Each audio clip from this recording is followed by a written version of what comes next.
Itu menantu saya itu ya, pakai baju hitam, anak mantu ya dari Palu.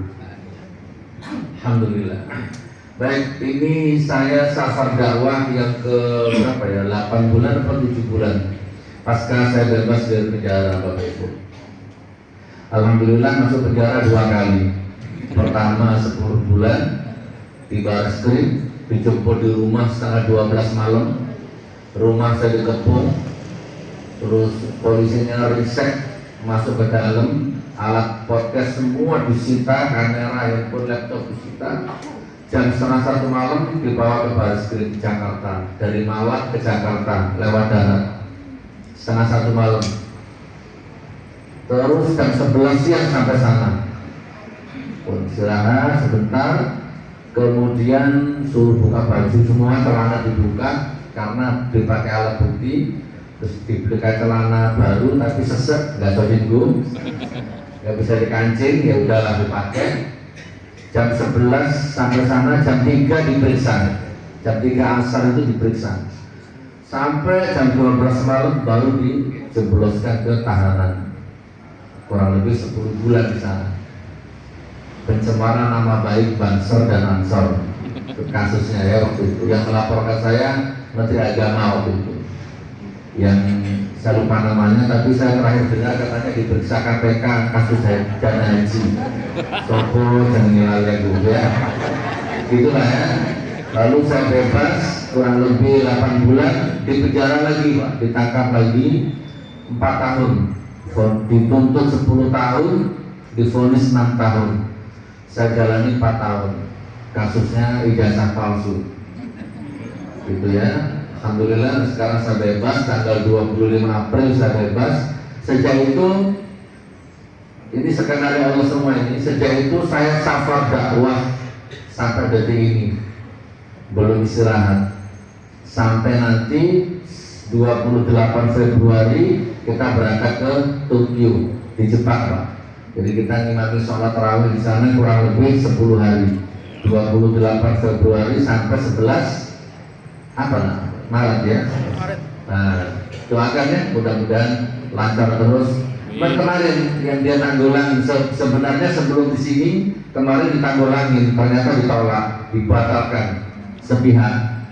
Itu kok undang ke Gus Kucluk, undang ke Gus Raginah Rajelas, kemunduran bla bla bla. Gak apa-apa, itu namanya sunatullah.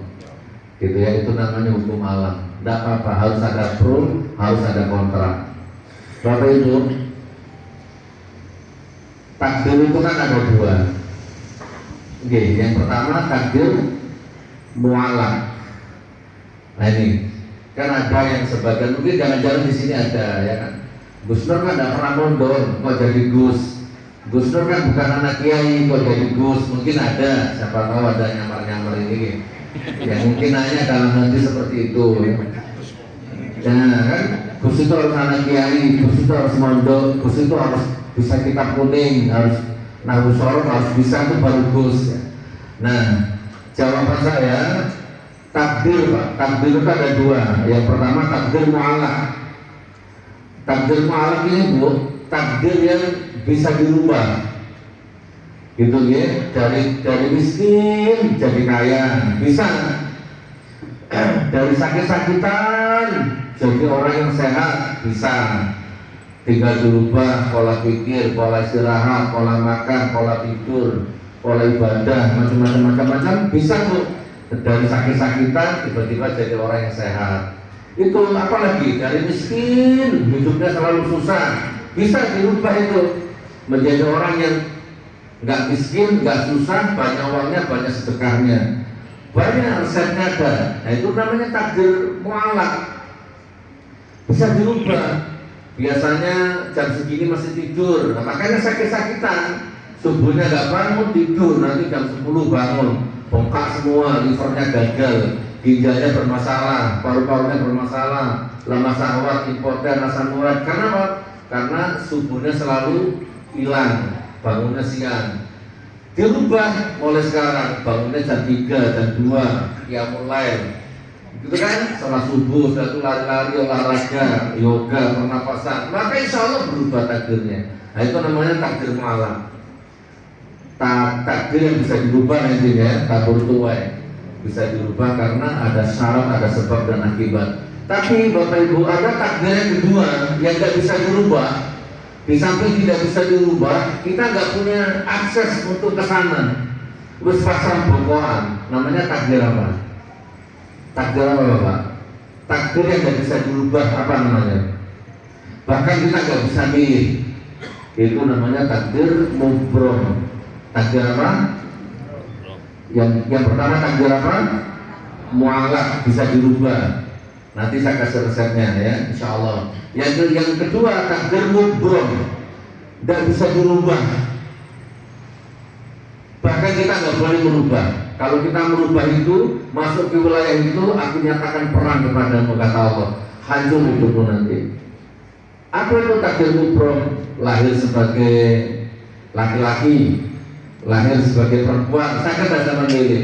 Ya Allah, aku lahir kemana dari wedok air, kan tidak bisa. Apalagi lahir jadi anaknya Kiai Ahmad Dahlan, lahir jadi anaknya Basim Masyari, lahir jadi anaknya Ustaz Hidayat. Kan kita nggak bisa milih mau lahir jadi anaknya siapa, maksudnya itu mubrom Pak.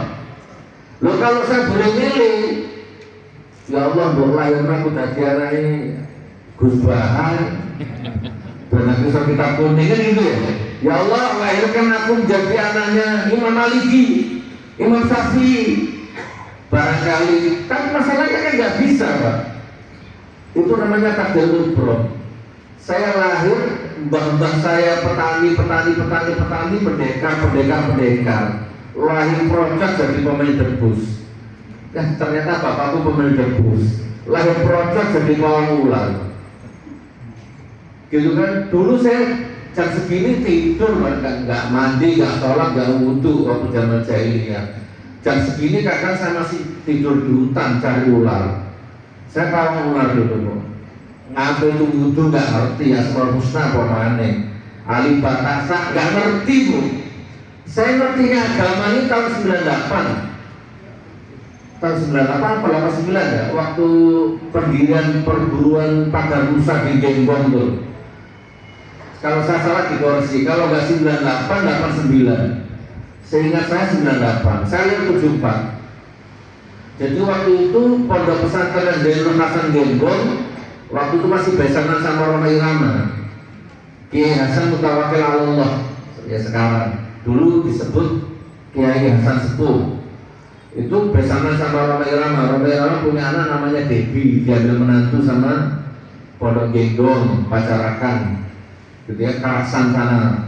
Nah, waktu itu peresmian Pagar Nusa, waktu itu menporanya Akbar Tanjung. Nggak usah, tahun berapa itu? Menporanya Akbar Tanjung. Ketua umumnya Bapak Haji Suhardila. Terus ketua umum Pagar Nusanya Gus Maksum. Tadi cek tanggal tahunnya pokoknya, saya lupa. Tidak? Berarti tahun 89. Saya ngerti agama di situ, titik baliknya tahun 89 itu. 89 ke sana nggak ngerti saya Bu. Pawang ular, dendam orang, nipu orang, dukun saya dulu itu. 89 ke sana. Tiba-tiba diundang Genggong, karena Genggong meresmikan Pagar Nusa. Bapak saya diundang ke sana jadi bintang tamu meramaikan atraksi debus. Saya ikut main waktu itu, dikubur hidup-hidup, sepak bola api, makan ular mentah, makan ayam mentah. Gak ngerti syariat Bu, sekarang udah ngerti, mending makan padang sama rendang daripada makan ayam mentah gitu ya. Terus manusia siluman, ada babu dua gini, ada tamparnya di atas, jumpalitan di sana, terus dikubur hidup-hidup. Dulu saya dikubur hidup-hidup Bu. Itu cari duit dulu, main debus, dikubur hidup-hidup 2 jam 3 jam, dikubur diem. Yang ceramah bapakku di Duur menceritakan kondisi di kubur. Makanya dulu saya terkena dakwah kubur. Saya pernah dakwah kubur di sini di Trawulan kalau nggak salah, tahun berapa itu. Dulu dakwah dulu kubur, di kubur tak jadikan cara mencari nafkah, sekarang tak rubah menjadi alat dakwah. Hijrah Bu. Ya setelah main debus, acara ramah tamat, ketemu Roma Irama, ketemu Ki Hasan Mutawakkil Allah, dipanggil bapak saya, sini Bang, bapakku diceluk abang Tokcek, sini. Nah, abangku duduk di sebelahnya Ki Hasan Mutawakkil Allah, saya di sebelahnya. Wah hebat ilmunya sama niki, kata Mbak Ki Hasan ke bapak saya. Wes Bang, sama mulai saya kita celuk Gus Tomcek.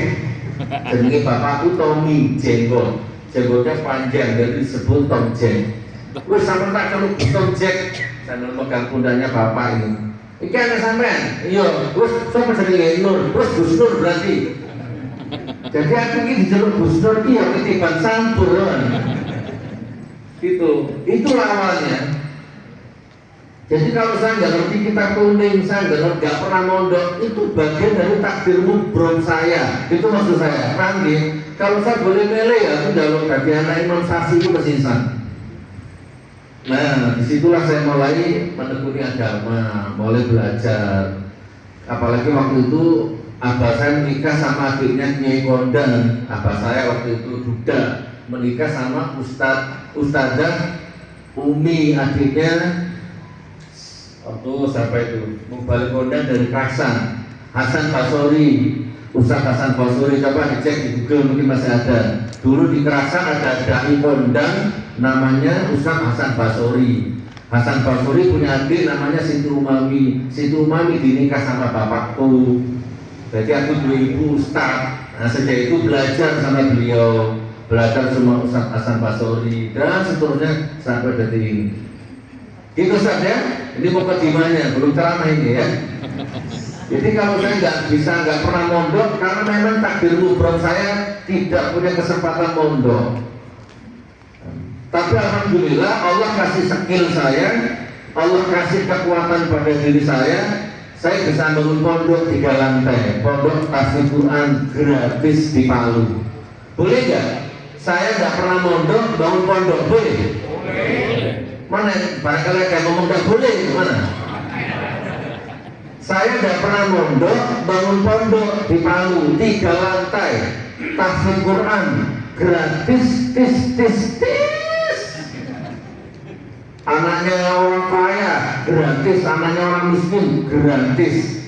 Suatu ketika ada istrinya pegawai Pemda kasih uang sore-sore, anaknya ngaji di sana. Usnur, Ustaz nih, saya mau sedekah. Maaf Bu, saya nggak bisa terima loh. Anak saya mau di sini. Iya Bu, tapi ini sudah gratis. Terus dia marah Bu, nggak boleh gitu Ustaz, tersinggung saya. Anak saya kan mau di sini, nggak boleh nolak rezeki. Gitu. Bu, coba lihat itu ada tulisan gratis. Jadi pondok saya ada tulisannya gratis temboknya itu. Coba di YouTube itu ada itu. Bu, itu lihat Bu, gratis. Jadi kalau saya terima uang ini apapun akadnya, itu tulisan gratisnya batal nanti. Pripun apa tak terima tapi itu dihapus. Gimana kira-kira? Nggak bisa gitu Ustaz. Sudahlah, nggak usah macam-macam lah. Terima saja ini. Saya marah kalau gitu. Gitu Bu. Akhirnya saya ambil jalan tengah, pengajar-pengajarnya saya panggil, Mahfud Ustaz apa sini, karena tak tahu apa-apa kuandel Bu.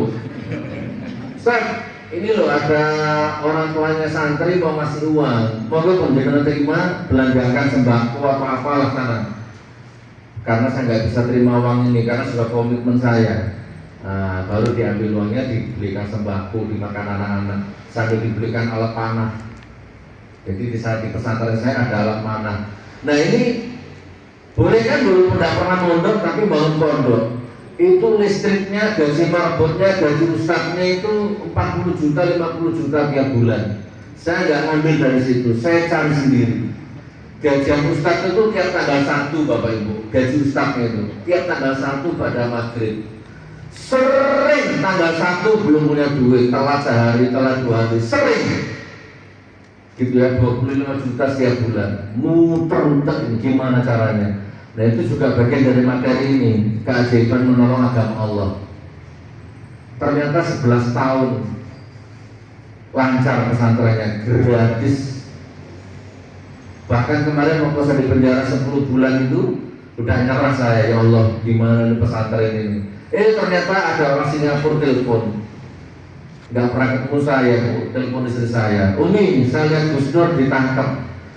Saya mau tanya sama Umi, pesantren bagaimana nanti? Ya wallahualam Tuan, ya sudah nggak usah khawatir, pesantrennya saya jamin sampai Gus Nur bebas.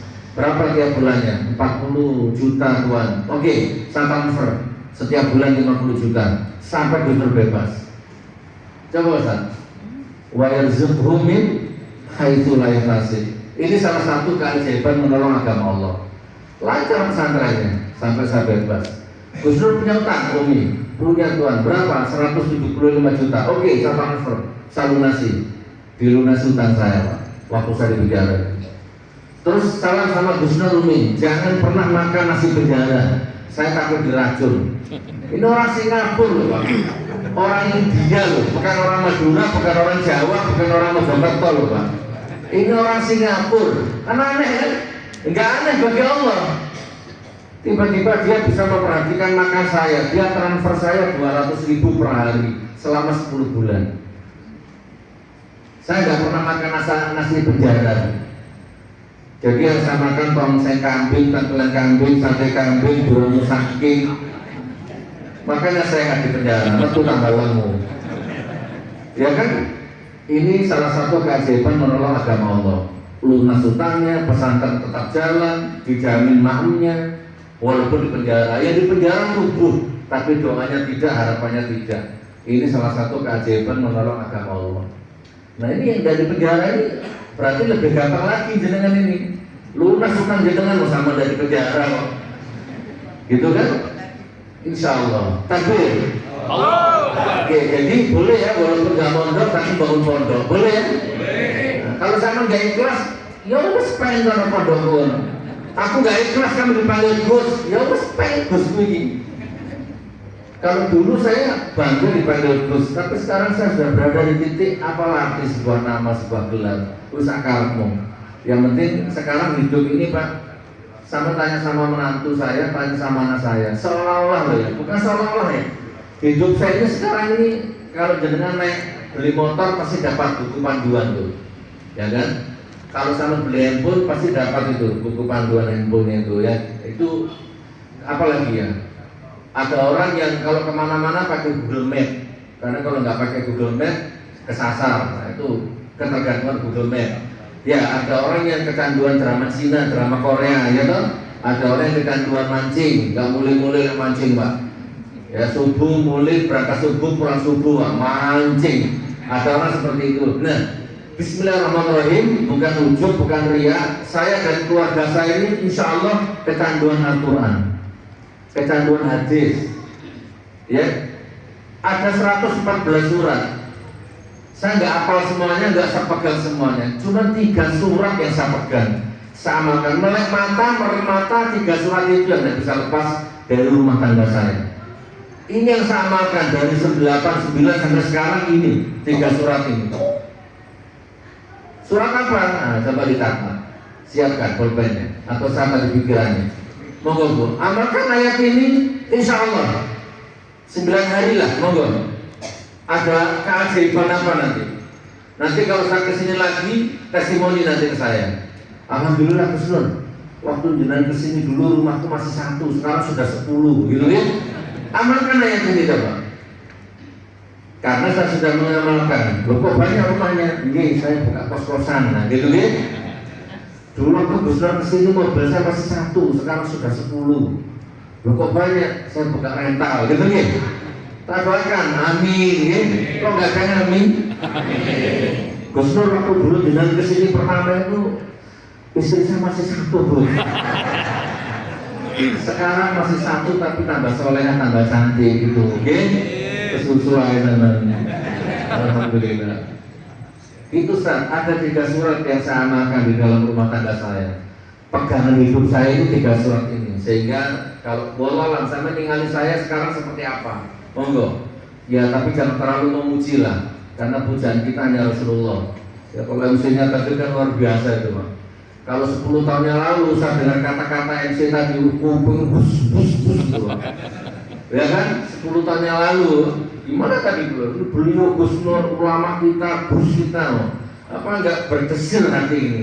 Itu 10 tahun yang lalu Pak ya.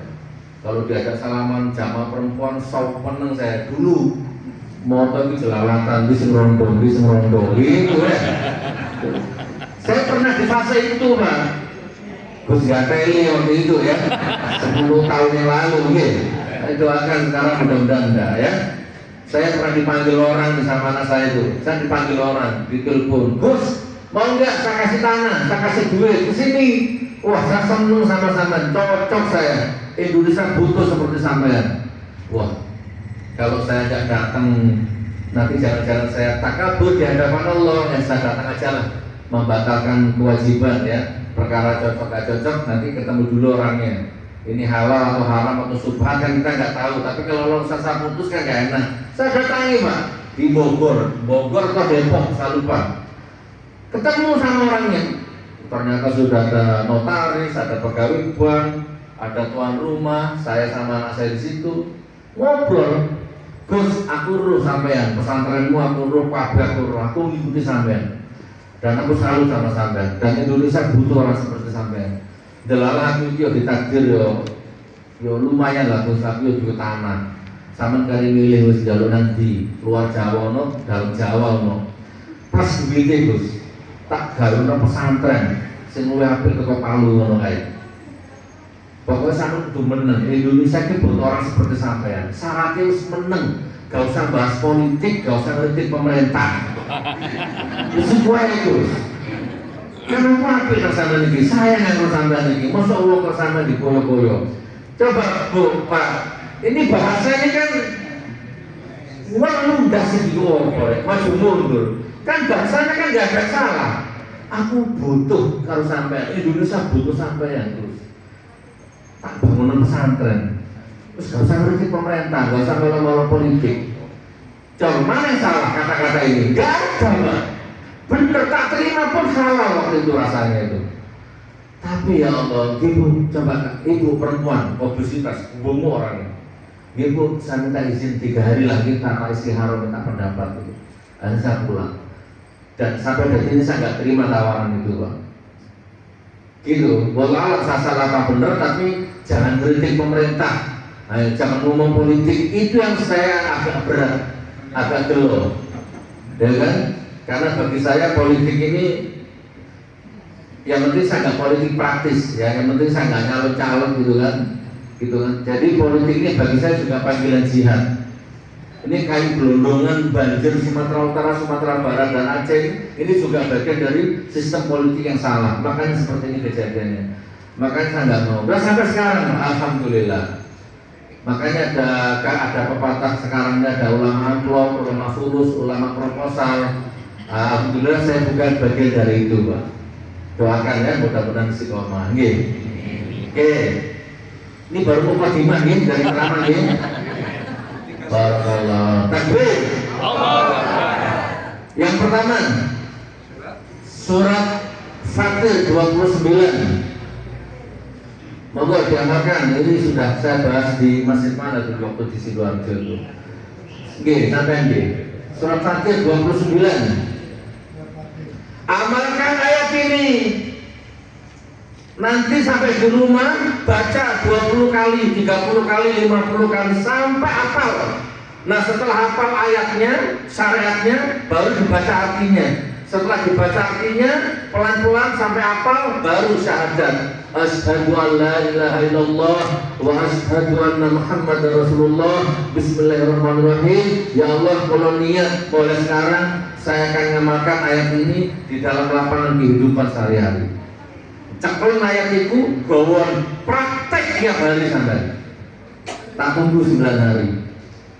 Maksudnya 9 hari itu gini, 9 hari itu anggaplah merubah sistemnya, merubah kebiasaan jenengan, merubah budaya jenengan. Kalau sudah lewat 9 hari, amalkan terus sampai mati gitu loh maksudnya. Ini merubah sistemnya dulu. Dari gak pernah duha, biasakan duha, gak pernah tahajud, biasakan tahajud. Kan butuh waktu itu Pak, merubah kebiasaan namanya, merubah budaya. Nah sekarang ini yang pertama, surat Fatir 29. Bismillahirrahmanirrahim. Monggo didengarkan pelan-pelan. Innal ladzina yatluna kitaballahi wa aqamus shalah wa anfaqu mimma razaqnahum sir rahasia ya. Wa 'alaniyatan yarjuna tijaratan lan tabur. Fatir 29. Oh, dengarkan artinya pelan-pelan. Barang siapa yang baca Quran, yang sholat, yang sedekah terang-terangan atau sembunyi-sembunyi, maka dia sedang berniaga denganku, kata Allah. Dia sedang mengharapkan perniagaan denganku, kata Allah.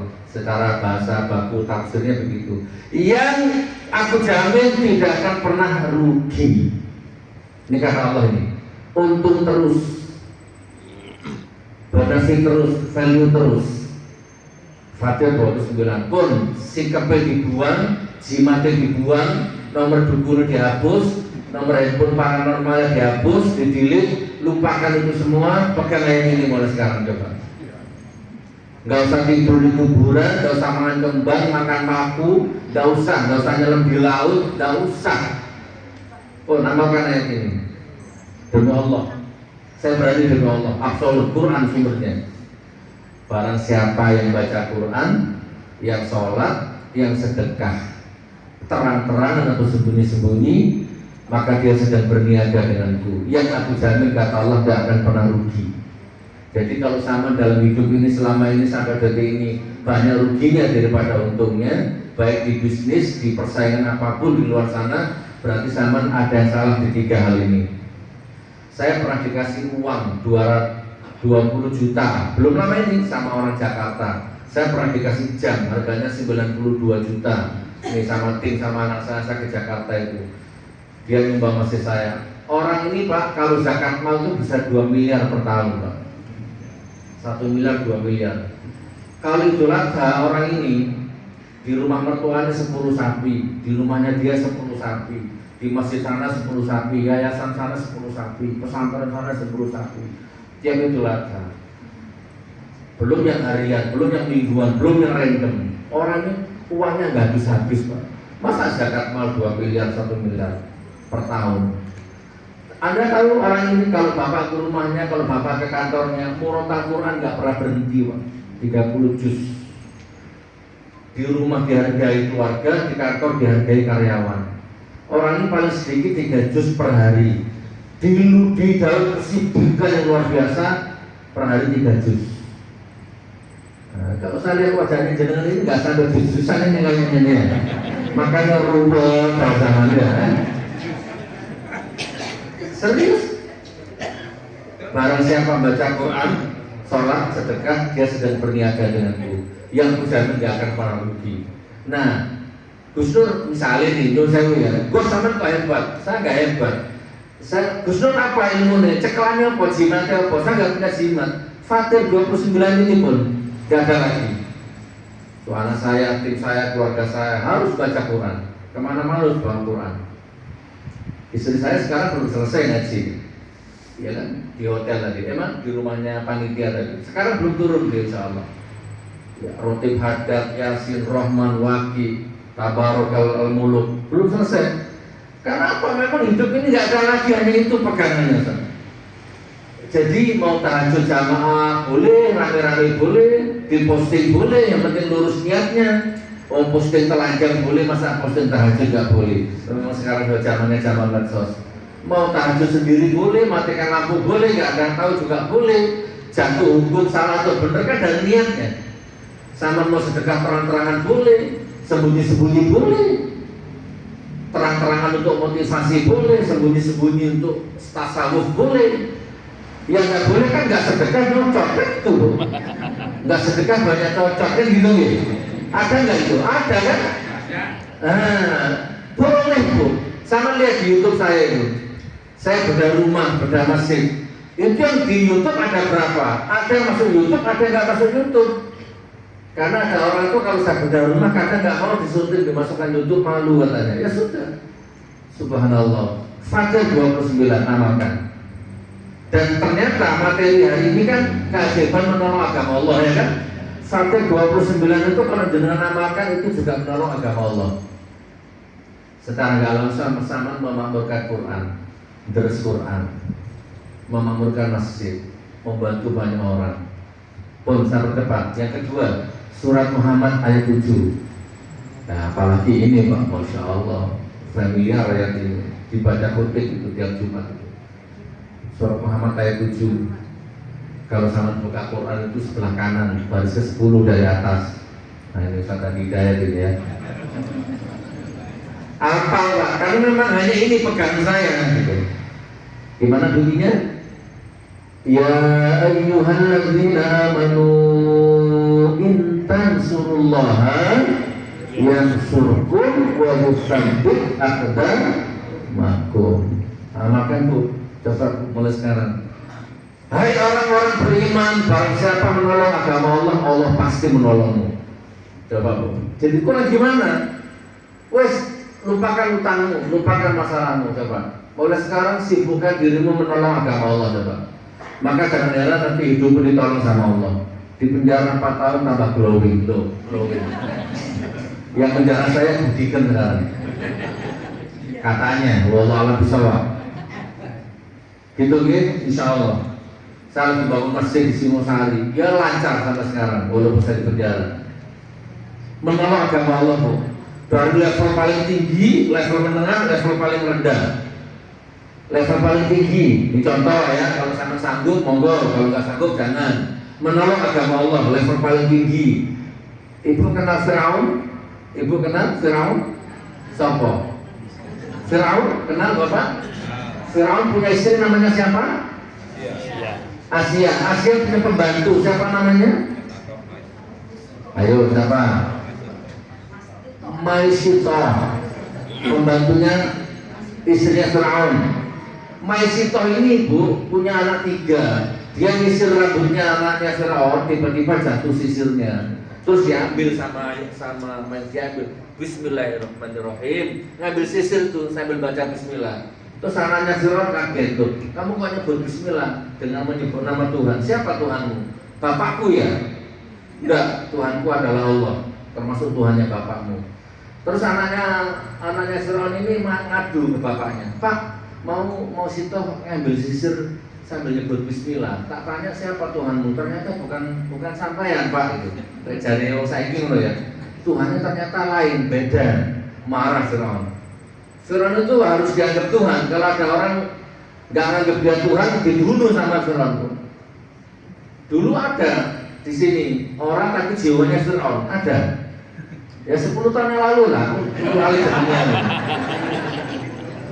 Pokoknya macam-macam kalau dia dibunuh, entah ekonominya, entah pribadinya, entah karakternya, entah ekonominya, pasti dibunuh sama dia. Itu manusia tapi berjiwa Firaun.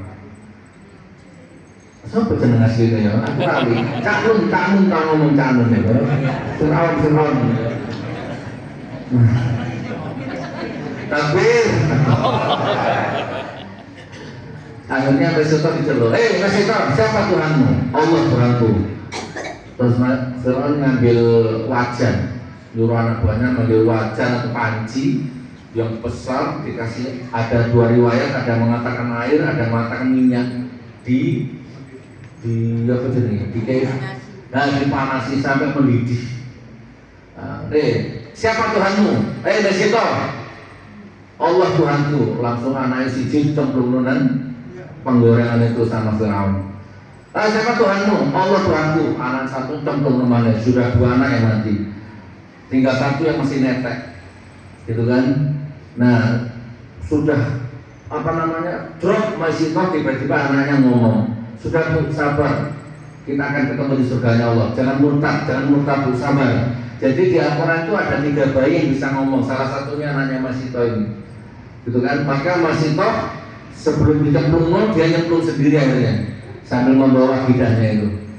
Itu intan surullah versi Masito. Gitu maksud saya. Dia lebih baik mati daripada hidup tapi murtad. Itu.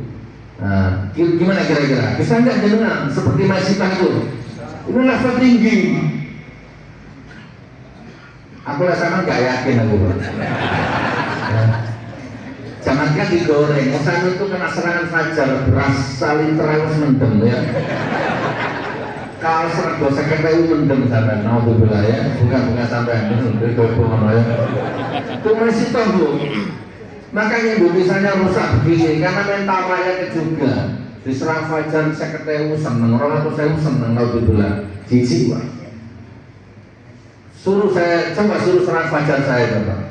Sekarang ada profesi, kalau sama mau profesi ini, insya Allah kaya lah. 2 juta, 3 juta per hari, bisa 15 juta, 10 juta per bulan. Kalau sama mau, apa itu Gus? Jadi termul. Ya kan? Tapi coba, saya sering nantang, coba aku jadikan termul coba. 1 triliun per hari coba. Enggak akan bisa Pak. Ya, bukan saya sombong, bukan. Memang ya sudah, maklum kita beda ya. Saya penting hidup berkalak tanah miskin nggak apa-apa, tapi saya punya kehormatan di hadapan keluarga, di hadapan Allah. Daripada harus makan jadi penjilat. Monggo kalau menjadi terpur, tak kasih nomor handphonenya. Ya, yang penting pintar jilat terus menewes. Jadi walaupun itu minyak babi, minyak anjing, sama ngototo, ini minyak onta, sama itu dapat duit. Minyak anjing, minyak babi. Terus sama tinggal ngotot, ini halal, benar oleh duit dan itu namanya jilat. Saya lupa kantor pusatnya, cuman katanya di Solo, katanya kantor pusatnya di sana. Ya. Siap kira-kira Bu? Bukan maksudnya membela agama Allah. Kalau sama nggak usah nyuruh Masito. Itu siapa namanya Abu Ubaidah itu yang perang Badar membunuh bapaknya itu ada Bu. Abu Ubaidah namanya, masih muda, panglima perangnya Rasul, sahabatnya Nabi. Perang Badar tiba-tiba bapaknya muncul. Bapak kandung Bu, tarung ini anak sama bapak ini, mati bapaknya Bu. Bapak kandung mati di tangan anaknya. Anaknya sahabat Nabi, penolong agama Allah, bapaknya musuhnya Nabi, musuhnya agama Allah. Lalu turun surat Mujadilah ayat 22. Dengan peristiwa itu turun surat Al-Mujadilah ayat 22. La tajidu qauman yu'minuna billahi wal yawmil akhir yuwadduna man haddallaha wa rasulahu walau kanu aba'ahum aw abna'ahum aw ikhwanahum aw asyiratahum dan seterusnya ayat. Kamu besok di akhirat gak akan dapati 2 orang berkasih sayang. Yang satu musuh agama Allah, yang satu penolong agama Allah. Itu di akhirat gak ketemu. Walaupun dia anak sama bapak. Itu Bu. Monggo kalau sama mau nyuruh Abu Ubaidah pakai nolong bapak-bapak sih gak nolong agama Allah itu ya. Gak mungkin, gak usah sampai segitu Pak. Paling tidak sampai niru lah istrinya Sayyidina Ali. Sayyidina Ali siapa nama istrinya? Fatimah. Suatu ketika Fatimah manggil suaminya, Abi, duit kita tinggal ini Bi, buat buka puasa malam ini. Monggo jenengan ke pasar beli apalah, dapat apa monggo. Sayyidina Ali berangkat ke pasar mau belanja dibuat buka puasa nanti. Sampai di tengah, belum nyampe pasar, di tengah jalan ketemu pengemis. Tuhan, aku 2 hari belum makan, boleh gak sedekah? Tanpa pikir panjang itu Sayyidina Ali itu. Waduh, terus sama kamu. Akhirnya Sayyidina Ali pulang lagi ke rumah, ditanya sama istrinya, wahai suamiku, Abi ini belanja nih. Anu ide, duit tak kena uang ya, kalau uang kelaparan mau piye? Alhamdulillah, nggak apa-apa. Aku bangga punya suami seperti engkau, wahai suamiku. Ngono. Ya kan, berarti hari ini kita bukan ya, kita puasanya bukanya putih aja gitu. Alhamdulillah. Sakinah mawaddah warahmah, nggak berantem, nggak bertengkar, nggak cemberut suami istri ini. Coba bersama dulu, coba. Bu, Mas, tuku LPG Mas, nunggu Maret Mas, duit kita karun dong. Sama budal bawa LPG, di tengah jalan ada orang kelaparan, sama sedekahkan nggak jadi beli LPG, mulai sana. Kira-kira biar reaksi bojomu. Gimana coba? Jujur ya Pak. Pripun Bu? Nah, kalau saya lihat auranya sih kan soleh semua ini ya. Mana Mas LPG-nya? Duitnya kasih ke kamu, alhamdulillah. Gitu-gitu, bangga punya suami seperti engkau. Itu intan surullah sekarang, versi sekarang. Amalkan Bu. Terus gini, tak tekan video. Ini versi saya ini. Karena tadi materinya menolak agama Allah, maka saya minta siapkan proyektor. saya mau mengingat. Ini tak siapkan materi. Biasanya kalau ceramah omongan ini ono lali ini, tapi kalau video insya Allah enggak, lengket, audio visual. Ini versi saya, kalau saya mampu. Istri saya hebat, luar biasa istri saya ini, masya Allah. Versi Gus Nur, Intan Surullah yang surkum versi saya, izin bukan takabur. Ini materi. Suatu ketika WA saya bunyi, ting, saya buka. Gus, kenalkan saya orang Banten Ujung Kulon. Ini loh Gus, ada orang istrinya lumpuh 8 tahun. Suami punya istri lumpuh 8 tahun, gak kerja. Rumahnya mau roboh, punya anak kecil 2 perempuan. Gak bisa kerja suaminya karena jaga istrinya yang lumpuh itu. Jadi dia itu nafkahi keluarganya sehari-hari itu cuma mengandalkan 2 ekor anjing. Coba Bu, agamanya Islam, tapi dia punya 2 ekor anjing, disewakan orang untuk mengusir hama. Disitulah digaji 30.000, itu yang membiayai keluarganya. Bu, WA-nya tak tunjukkan ke istri saya. Nah, coba lihat baca, dilihat sama istri saya. Perhatikan, istri saya jawab begini, innalillah ya Allah, Abi, ayo kita datangi yuk, kita tolong. Pertama kita adopsi anaknya, dua-duanya. Kita sekolahkan sampai tinggi. Yang kedua, kita bangunkan rumahnya. Yang ketiga, kita kasih modal dia, kita bukakan warung. Nah yang keempat, anjingnya suruh buang. Itu istri saya itu revolusioner. Jadi sama kalau mau menghakimi orang haram, najis, bid'ah, Anda harus siapkan solusinya dulu. Ya anjing haram tahu, tapi kalau cuma anjing asuh haram, tapi sama nggak ngasih solusi, nggak boleh Pak. Dan ibu demi Allah ya, istri saya ngomong begitu tuh kondisi waktu itu rumah saya masih ngontrak loh. Saya masih ngontrak rumah. Di Palu ada tsunami, saya hijrah ke Malang. Saya ngontrak di daerah Green Hills, Karangploso, perumahan. Saya ngontrak di sana.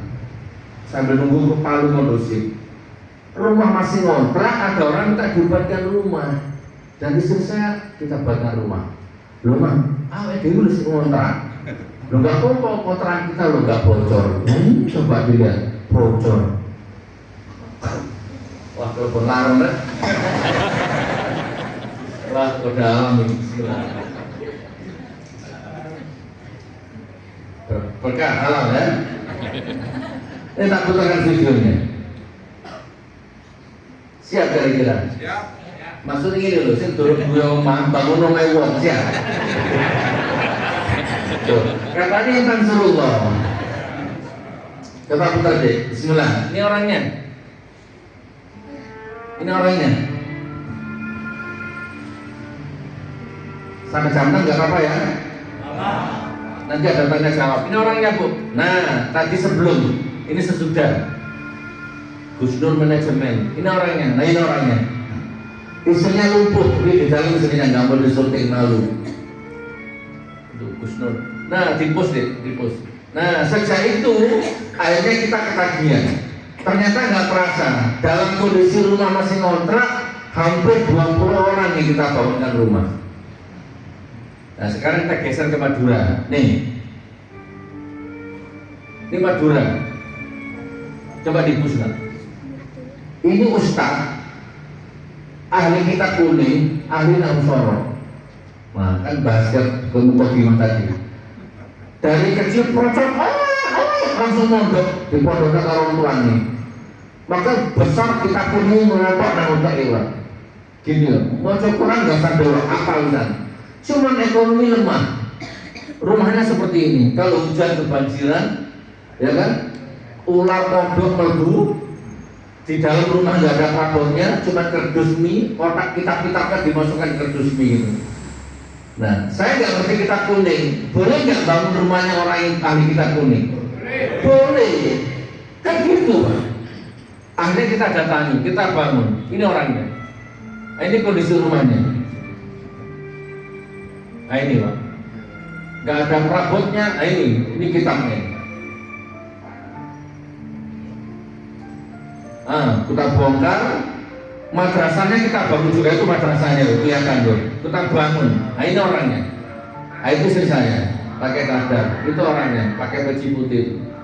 Ini ibunya, ini mertuanya. Nah ini jadinya, tipus lah. Ini sebelum ini sesudah. Bapak Ibu, saya tekan ya. Saya melakukan ini kondisi rumah masih ngontrak. Matek, bongkok terserah. Yang penting di jalan Allah. Ternyata mana? Enggak matek, ya enggak bongkok, ya enggak setrum. Enggak ada orang menolong agama Allah. Terus sumpah hidupnya itu enggak ada, Bu. Ini muamalah. Kalau mahdonnya, kalau syariatnya Fatir 219 tadi, terus Quran, makmurkan masjid. Nah ini muamalahnya. Jadi boleh sedekah uang, boleh sedekah harapan, boleh. Bangun harapan orang, walaupun harapanmu nggak jelas, itu maksudnya. Oke, lanjut. Mana lagi? Madura, ini coba. Muadzin, Allahu Akbar, terus gajinya 200.000 per bulan. Wah, ngeri. Ini orangnya Pak, kasihan. Anaknya, putunya ngumpul di satu ruangan, nggak ada sekatnya ini, tidurnya di tanah. Oke, sambil Bapak lihat ini, saya kasih pokoknya. Makanya ini jadinya Pak. Makanya saya marah sama penguasa itu karena ini Pak. Haram hukumnya penguasa itu tidur enak, makan enak, sementara rakyatnya kelaparan. Saya lagi menerapkan itu gitu loh. Dan itu hadisnya ada. Itu katanya orang seberang sana, katanya saya radikal. Iya, ini radikal saya. Rumahnya orang dibongkar, kan itu radikal. Diganti saya ini setelah dibangun. Nah ini gunting kita. Nah ini orangnya. Ini orangnya Pak, kasihan ya Allah. Nih janda tua. Nah jadi sampai kalau bangun rumah janda boleh janda tua ya, bukan janda muda ya. Ini sebelum ini sesudah, ini orangnya.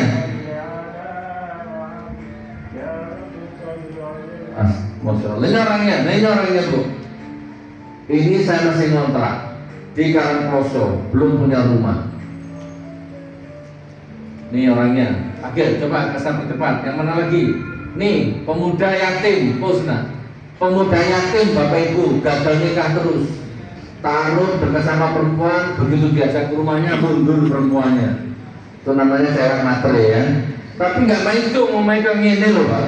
Jauh dari tetangga, coba nak. Mana dalamnya? Dalamnya seperti ini. Nah ini. Wajar kalau perempuan menghindar. Kita datangi Pak, karena dia yatim. Kita datangi, kita bangun rumahnya. Sekarang sudah nikah dia. Disaksikan warga sekitar. Nah ini orangnya. Nah tuh, lepas balon. Nah ini, kita pasang listrik, keramik, plafon, tembok.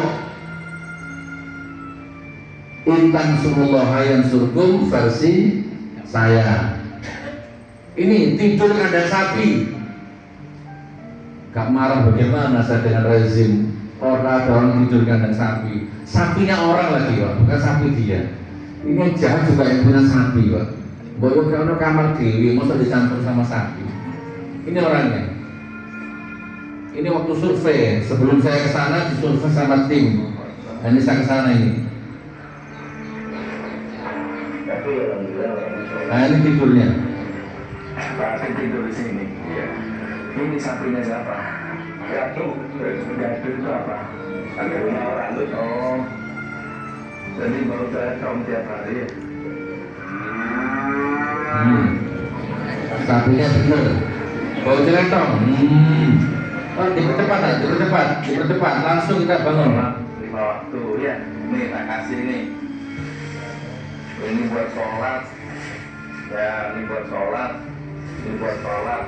Nggak boleh tak sholat ya. Cuma dibongkar rumahnya. Mana persemiannya mana nak? Pak Lurah yang gunting. Ini belanja kebun bangunan. Ini Pak Lurahnya. Oke, bosnya. Saya izin sama orangnya, Pak boleh nggak tak syuting? Tak masukkan YouTube biar dilihat sama pemerintah. Itu niat saya. Ada yang nggak mau ya sudah, ada yang nggak mau ya nggak tak syuting. Jalan bangun rumahnya. Ini Pak. Intan surullah yang surgum versi saya. Ini kalau saya lihat wajahnya sudah emosi semua ini. Iya, tak telak wajah sama ini mesti emosi Pak ya Pak. Maksudnya emosi kalau metut kok ini sih Kak Bioma. sehingga di omah nih bangun omah kau ya ngono ya. Alhamdulillah, takbir. Siap. Semampu-mampunya. Nggih. Tapi aja teman-teman gitu loh ya. Pokoknya semampu-mampunya. Sama mau berangkat sama istri ya. Siapa namanya sampean? Rohim. Mau berangkat sama istri healing. Ayo Dik, healing Dik. Mobilnya harus dilap, diisi bensin penuh. Besok pagi berangkat healing sama istrinya. Istrinya sudah siap-siap barang macam-macam. Teko tonggoni. Assalamualaikum, Pak Rohim. Menurut acara kan? Nek kamu kasihnya promo mobil. Karena Pak Rohim ini orang yang hatinya lapang, pikirnya lapang, dekat sama ulama, baca Quran tiap hari. Spontanitasnya itu kalau untuk orang lain itu luar biasa. Pak Rohim, menurut acara, nek kamu kasihnya mobil. Wah, masya Allah, rezekimu. Kebetulan menyaku kosong. Go. Padahal sudah mau berangkat healing ini. Skor. Itu tak isi bensin penuh, gak usah diisi ngomong ini, kosong gak apa-apa. Kebetulan hari ini sudah dapat rezeki besar. Padahal juga ada rezeki apa-apa ya. Membangun harapan orang. Karena ini mobilnya dibawa orang. Panggil istrinya, Dik, mending kita healing, kasih itu dari ini.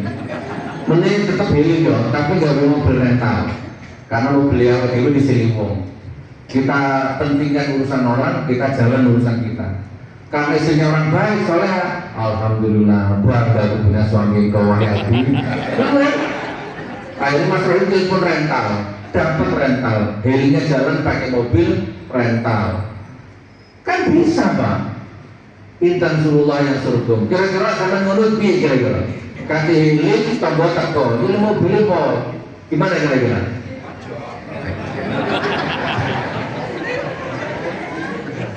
Sampai tahu masih Jogja kalian? Jogja. Saya nggak tahu sendiri, tapi ceritanya banyak orang cerita. Jumatan ada motor hilang, dicuri orang, dicek di CCTV, dicuri orang. Langsung sama masjid diganti baru. Kira-kira yang masjid biru ini jamaah kehilangan Jumatan, kehilangan motor, diganti nggak sama masjid? Walaupun ada uang, nggak ada uangnya, nggak mungkin kita mikir loh. Atau sampai paling sama sibuknya sih. Ya teman-teman, ini ada orang kehilangan motor ya, ini kehilangan motor ya. Lokasi di Masjid Biru ya. Sama sibuk selfie. Padahal orang kehilangan motor. Nggak ada inisiatif. Ayo urunan, kita ganti motornya. Aku juta, ayo urunan, spontan gitu loh. Gak kita oleh motor bekas. Siapa tahu dia istrinya hamil, siapa tahu motornya kredit belum lunas. Kan begitu Pak. Kita itu kalau lihat penderitaan orang itu malah selfie. Ya, kayak kemarin itu malah mikul beras. Wes, siap menolak agama Allah? Siap. Alhamdulillah. Siapnya tertekan batu. Bos, tadi ingatkan sebelum kita tanya jawab, sudah hampir 1 jam. Tapi dalam 1 jam yang lewat ini mudah-mudahan sudah ada yang masuk lah minimal diamalkan. Gak usah dilihat gelar saya, gak usah dilihat siapa saya. Seperti ngobrol sudah sampai lagi manfaat sama nama Allah. Nah yang terakhir gini Bapak Ibu, ayo kalau mau sampai tajam praktek nih kalau mau, kalau kuat ya, kalau kuat praktek, kalau nggak kuat ya apa-apa. Tak tunggu di Kota Malang. Saya lagi bangun masjid. Ini sudah jadi.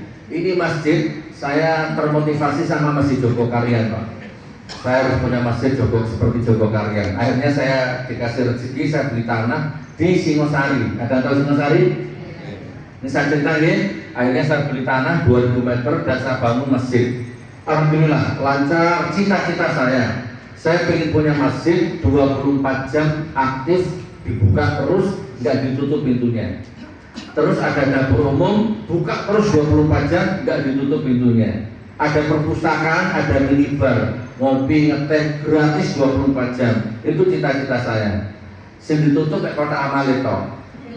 Pintu semua dibuka. Alhamdulillah, bangun sampai di Kuba, tiba-tiba saya dijemput polisi, katanya dapat beasiswa, dikuliahkan di Rutan jurusan kesabaran dan keikhlasan ya. Saya aku di penjara 4 tahun, akhirnya mangkrak 4 tahun. 25 April saya bebas, Saya langsung ke sini, saya foto, jebret. Jadi foto ini saya ambil tanggal 25 April. Nah sekarang sudah tanggal 13 Desember. Sekarang sudah nggak gini Pak. Kemarin saya Jumatan di sana. Tak putarkan videonya 2 menit, sama lihat. Maksud saya gini, tak tunggu ke sana. Kalau sampean ke Malang, telepon saya mulai sekarang. Tolong catat ini. Kalau sampean ke Malang, kita berkeluarga sekarang, bersaudara dunia akhirat. Nggak usah tidur di hotel. Sudahlah, tidur di rumah saya boleh. Saya sudah punya rumah di Saujajan, lantai 2. Atau tidur di villa. Saya punya jamaah. Gus, jamaah sampai wong luar kota Katir ini nggak punya tempat, tidur di villa saya. Khusus jamaah Gus Nur gratis. Nah, tidur di villa saya, villa jamaah. Atau tidur di masjid saya. Sekarang sudah ada kamarnya, sudah bagus lantai 1-nya ini. Bahkan kalau sama suami istri di sana, umpama yo, begini bercinta ya. Terus menikahnya mandi junub, mandi besar tuh gak kuat Pak. Kalau wadem bangunin kalau bangun es. Tapi nggak usah khawatir, sudah tak siapin air panas. Ada fasilitas air panasnya. Di sini telepon saya punya mobil, saya punya supir. Demi Allah, kalau sama naik bis tak jemput di terminal. Kalau sama naik kereta tak jemput di stasiun. Gak usah malu, gak usah sungkan. Kalau nggak ada saya, ada marbot, ada supir, ada saya siap melayani Anda. Tak tunggu di Malang ya. Ayo kita bersaudara dunia dan akhirat sampai surga Allah. Nih sebelum saya berangkat ke sini, nih coba nak. Sebelum saya berangkat ke sini, nih. Ini sekarang lantai 1-nya seperti ini.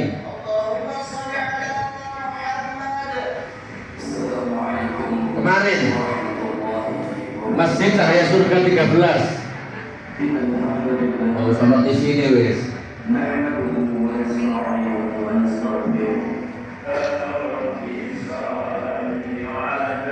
Terus dipercepat aja nak. Nah ini. Assalamualaikum warahmatullahi wabarakatuh. Alhamdulillah seperti biasa pada sholat Jumat pelaporan ya terakhir. Hari ini Jumat tanggal 12 Desember. Oh berarti kemarin ya. Kalau dipercepat nak. Nah ini Malang. Saya tanya ada tahu semuanya. Nah kegiatan seperti biasa. Jumat berkat menunya rawon kemarin. Daging rawon. Nah ini ya. Nah tuh. Terus mana lantai 2 terus. Pintunya nggak ditutup, dapur umumnya nggak ditutup untuk umat melayani umat. Lagi kebut dapur umum itu lagi dikebut. Ya itu tukang-tukangnya makan sana semua. Oke, terus nanti setempat ini kasih itu lantai 2. Oke, terus nanti itu.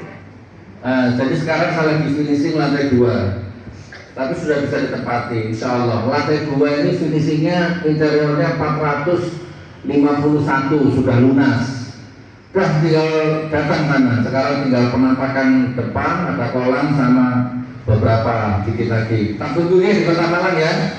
Masjid Cahaya Surga 13-24 jam. Telepon apa dulu-dulumu. Wes turun nang Malang, mangan dapur umum terbuka, masak-masak dewi, rawon, buli, sate terserah. Besok tanggal 20 dan 21 ada acara pengajian rutin dan mabit di sana. Ini sampai kapan tanggal 20 dan 21. Jadi nginep tahajud berjamaah nanti. Itu hari Sabtu dan Minggu. Ini udah masjid juga monggo hadir. Kemarin dari Tangerang, dari Banten, dari Jakarta datang, dari Semarang datang. Sabtu Minggu 20 dan 21 pada maghrib, dimulai dari maghrib. Jadi sampai Sabtu jam 5 sampai sana enak sudah. Ibu-ibu sudah disiapkan tempat untuk tidur, bapak-bapak sudah disiapkan tempat untuk tidur. Tinggal datang kajian, maem, terus tahajud, nanti habis subuh kajian, sarapan susu, telur rebus sama susu, masya Allah. Sama kalau kejar-kejar dan kolektor, ngumpet di sini aman lah. Terus aman kok, wes. Takbir. Wes saya gini nih, tak ada praktek. Saya punya kenang-kenangan, coba. Saya punya kenang-kenangan untuk anda ini. Tapi cuma 9 orang, aku jual 10 ya. Ini yang datang ada 50 lebih ternyata. Lah nggak kebagian aku jual 10 Pak. Kalau sampai kuat angkat tangan, kalau nggak kuat nggak apa-apa, tetap bersaudara. Ini kenang-kenangan untuk jenengan. Saya punya buku, Bismillah. Orang Muhammadiyah kan terkenal cerdas dan terkenal lebih baca, logika ya Muhammadiyah. merubah nasib dalam 13 hari dengan 13 amalan. Tadi tak bocorkan baru satu tadi, fatir. Ini masa ada sisanya di sini amalannya. Kok bisa di penjara lunas utangnya? Nah ini mabit ya. Nah seperti ini. Sabtu dan 21 itu susunan acaranya seperti itu, ada rukyahnya juga nanti. Kalau kalian punya sehingga kamu nggak pulang, datang, insya Allah kita doa khusus nanti pulang seribu nanti insya Allah ya. Oke, kembali ke sini. Ini ya, ini diamalkanlah sama bawa nanti. Kok bisa di penjara justru malah selesai semua masalah hidupnya, amalannya dari sini. Ini ada sertifikat, ya lumayan lah, harganya nggak seberapa, tapi mudah-mudahan jadi simbol persahabatan kita di dunia dan akhirat. Ini ada nomor handphone saya. Beri Ustaz, 10 orang aja, nggak usah banyak-banyak. Sedekah untuk masjid saya 24 jam tak kasih hadiah ini. Piro Gus Nur? Mampu nesaran piro? Kira-kira 10 juta? Terus ini tak sebut angka ya, bismillah ya. Kalau sama nggak punya uang sekarang nggak usah sekarang, besok nggak apa-apa. Besok lusa nggak apa-apa. Besok lusa ini nggak apa-apa, terserah. Kalau sama lali yo, aku nggak lagi. Terus, yang penting kita silaturahim. Uangnya nggak penting, silaturahimnya penting. Di handphoneku ada nomornya Prabowo itu. Ada nomornya pejabat-pejabat. Saya jauh satunya. Kalau sama telepon mereka selesai masih saya. Tapi mau naudzubillah min dzalik. Mending silaturahim seperti ini. 10 orang sedekah tak kasih hadiah ini untuk masjid 24 jam aktif. Gimana? Boleh 1 juta, boleh 2 juta, boleh terserah berapa saja. 9 orang aja. Dan coba angkat tangan. Gak usah bayar sekarang, nanti bayarnya. Ada. Takbir.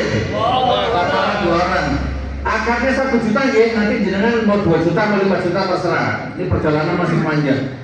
Masih belum bikin kantor, belum bikin untuk badan usahanya supaya kalau saya meninggal masjidnya jalan gitu loh kan. Ada ulama jamaahnya jutaan, masjidnya gede, begitu meninggal mangkrak sekarang masjidnya Pak. Ya Allah ngenes saya. Malah jadi rebutan warisan istrinya 3 rebutan warisan itu. Saya nggak usah sebut namanya. Ada dulu ulama kondang. Ya Allah, itulah ya. Saya nggak mau kalau saya meninggal masjidnya berhenti mangkrak, saya nggak mau. Makanya saya lagi bangun sistemnya. Gitu ya. Oke, 2 orang, kurang 7 orang lagi ada. Nanti tanya jawab terus foto. Coba langsung dikasihkan aja, kasih nomor HP kita ya. Ini Ustaz, ini nomor HP saya. Bukan, ini nomor HP menantu. Tuh. Mas Rizky, saya butuh nomornya Gus Nur. Nah, minta dulu sama beliau nanti. Ini nanti transfernya ke sini. Coba kasihkan. Monggo. Oh sudah. Langsung agak cepat, berat cepat lagi. Nah, coba 9 orang. Oke, coba Mas Taylor mungkin dibantu dulu sementara. Aku minta tolong tenaganya saat dibantu. Nah, satu lagi jangan pulang dulu ya, kita foto bareng ya. Ibu ada? Dari ibu ada? Alhamdulillah. Saya belum punya rumah, bangun rumahnya orang. Nah, sama sekarang aja bangun rumahnya Allah. Ya, insya Allah. Oke. Nah, tolong dikasih nomor kita nih, ditukar nomor nih, bismillah nggih. Nggih, 9 orang nggih, monggo. Yang ini yang di depan ini? Pripun? Ah, nggih, monggo, bismillahirrahmanirrahim. Diangkat 1 juta, tapi lebih boleh. Monggo, bismillah. Itu nak di luar tuh angkat tangan tuh kasihan. Oh berarti kurang, nggih pelan-pelan. Oke kalau gitu gini ya, sambil menunggu ini, monggo fokus. Sekarang tanya jawab. Ada betul 1 orang 2 orang yang mau tanya jawab sambil menunggu itu. Pak Rohim ada mau nanya jawab? Mau nanya apa itu?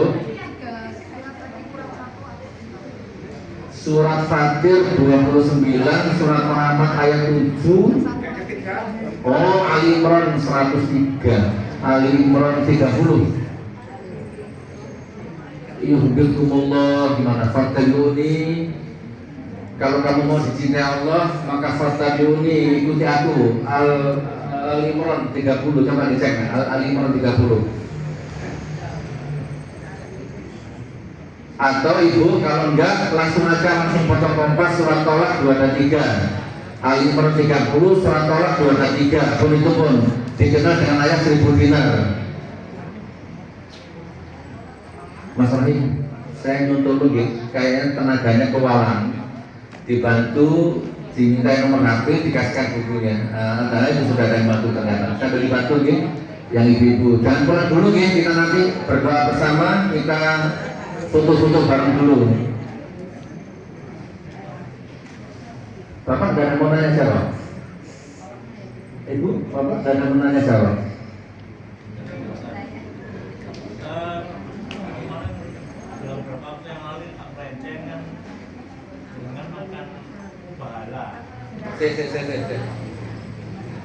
Pakai ini aja, nanti di kamera biar bagus.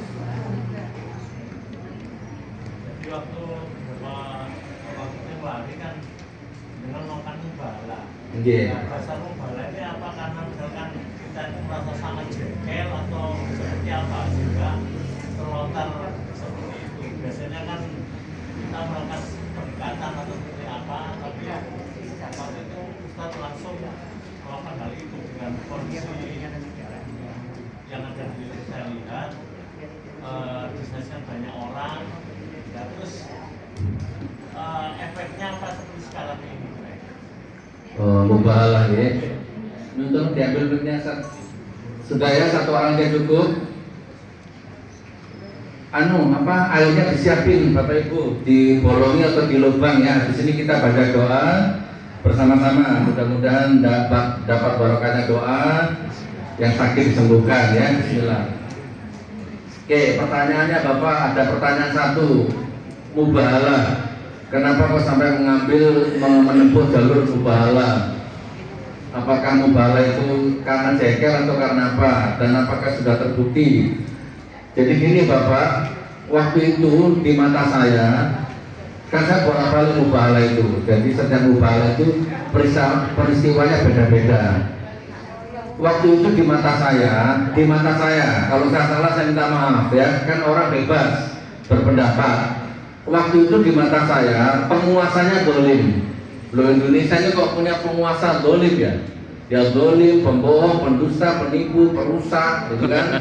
Munafik, gitu kan? Itu di mata saya waktu itu. Nah, saya akhirnya mengkritik penguasa waktu itu dengan cara yang keras. Dan saya pikir mengkritik penguasa itu di negara demokrasi biasa. Di Amerika itu patungnya siapa namanya presidennya itu? Patungnya Donald Trump tuh dipukul, ditendang, diketuti, ya nggak masalah. Negara demokrasi. Nah, saya pikir Indonesia ini demokrasi ya. Saya kritik waktu itu pemerintahnya di saat dia sedang berkuasa. Ternyata kaget saya.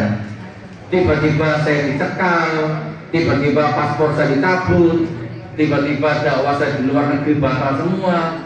Bimbingan umrah batal semua. Loh, baru saya kaget Pak, nggak nyangka tiba-tiba rumah dilempari, mobil dilempari, tiba-tiba kalau pengajian saya dibubarkan, beli tanah di situ Bondor dibubarkan, mau bangun pondok dibubarkan, beli tanah di Turen dibatalkan. Saya baru sadar loh, oh ternyata begini ya. Ternyata serangannya itu di luar prediksi saya Pak. Saya kira kritik pemerintah itu wajib dan biasa. Ternyata tidak Pak. Pagi, siang, sore, malam diserang saya, baik verbal, baik non verbal. Gitu, sampai akhirnya itu di penjara, dilaporkan di Palu, dilaporkan di Surabaya, dilaporkan di Jakarta. Bapak tahu, sidang di Palu, sidang di Surabaya, sidang di Jakarta, berapa miliar itu uang tuh habis sia-sia itu ya Allah. Sampai segitunya. Akhirnya saya merasa, oh, gak mampu saya ini.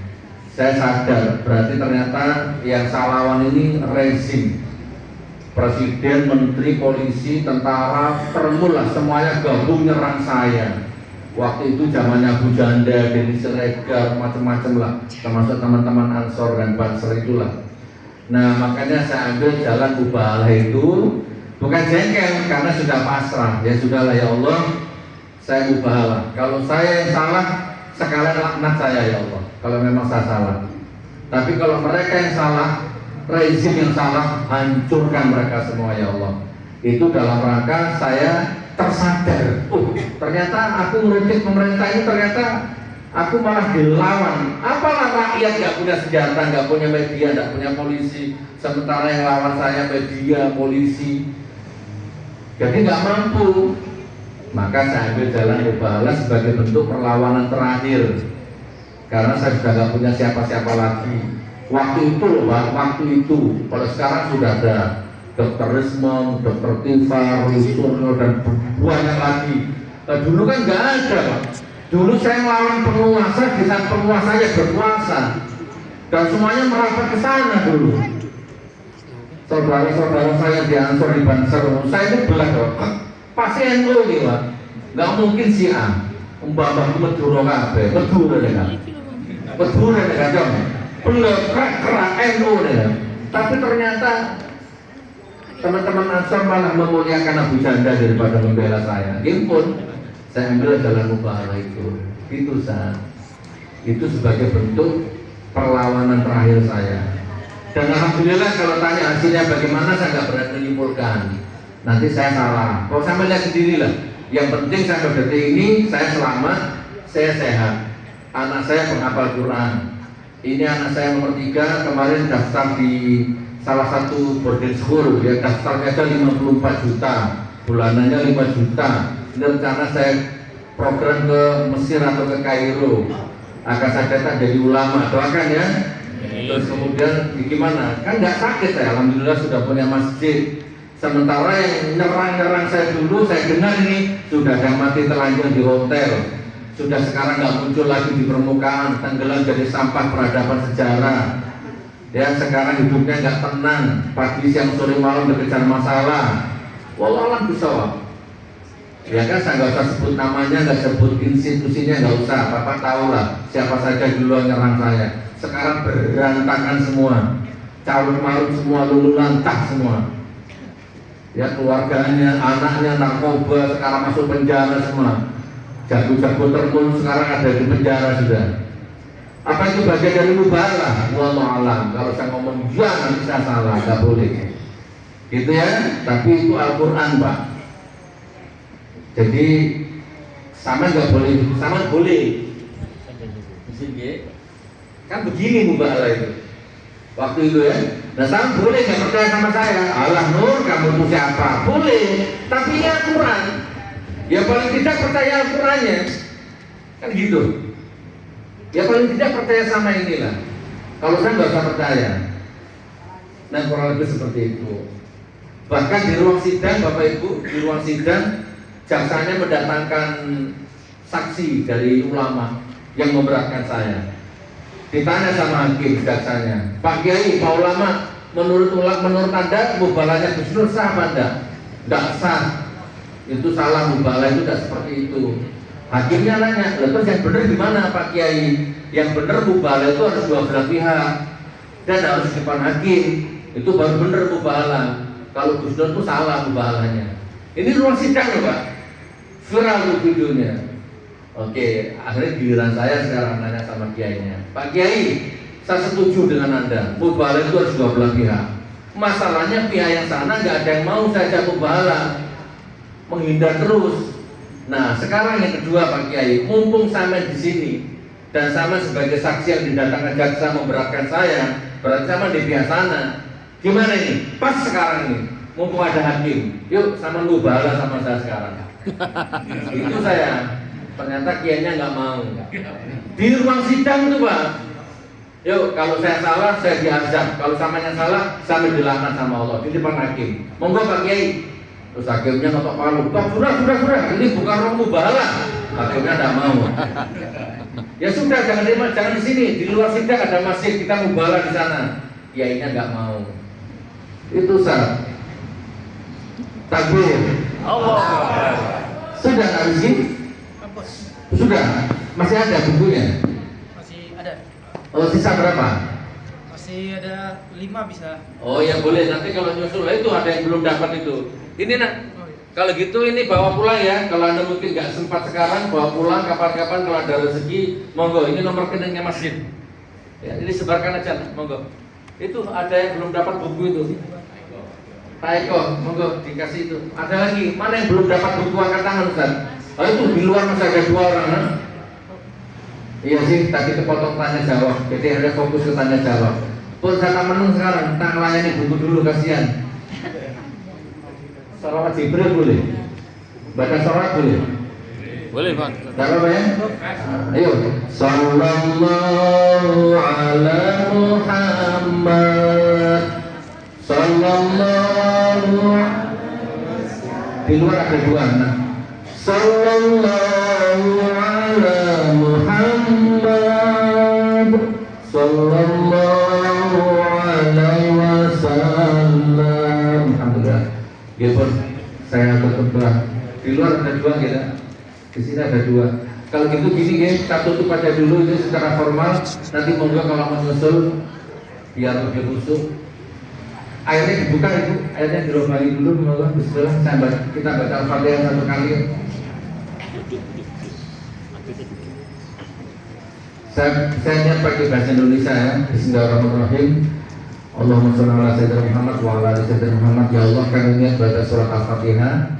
Barokahnya kami hadiahkan untuk kedua orang tua kami. Mudah-mudahan lapang kuburnya yang sudah meninggal, lapang kuburnya, terang kuburnya, harus kuburnya. Kalau orang tua kami masih hidup, mudah-mudahan berkah umurnya, berkah kesehatannya, besok wafatnya husnul khotimah. Amin ya. Mudah-mudahan dengan barokahnya surat Al-Fatihah ini yang sakit sembuh. Ya, mudah-mudahan lahir ulama besar dari rahim istri Anda, dari keturunan Anda, besok lahir ulama besar penghafal Quran. Amin ya rabbal alamin. Ya Allah, kami niat baca Al-Fatihah, mudah-mudahan berkah rezeki kami, tumpah ruah rezeki kami, wa yarzuqhu min haitsu la yahtasib. Lunaskan utang-utang kami, jadikan kami orang yang tidak punya utang dan banyak sedekahnya. Ya Allah, kami niat baca Al-Fatihah, mudah-mudahan rumah tangga kami sakinah mawaddah warahmah ya. Jauh dari bala, jauh dari musibah, jauh dari fitnah. Berkah umur, berkah rezeki, berkah kesehatan, berkah ilmu. Amin ya rabbal alamin. Apa yang kami cita-citakan semuanya mudah-mudahan terkabul ya Allah, dengan barokahnya surat Al-Fatihah, dengan barokahnya syafaat Nabi Muhammad SAW. Ala hadiniya bi barakatil bisril Fatihah. A'udzu billahi minasyaitonir rajim. Bismillahirrahmanirrahim.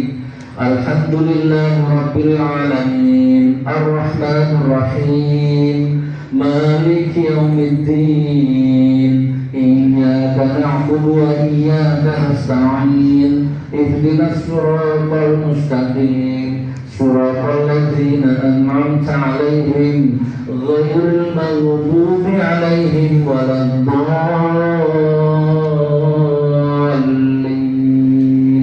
Amin. Satu di Kota Malang tanggal 20 dan 21 ya, Sabtu dan Minggu. Pun secara formal saya tutup dulu.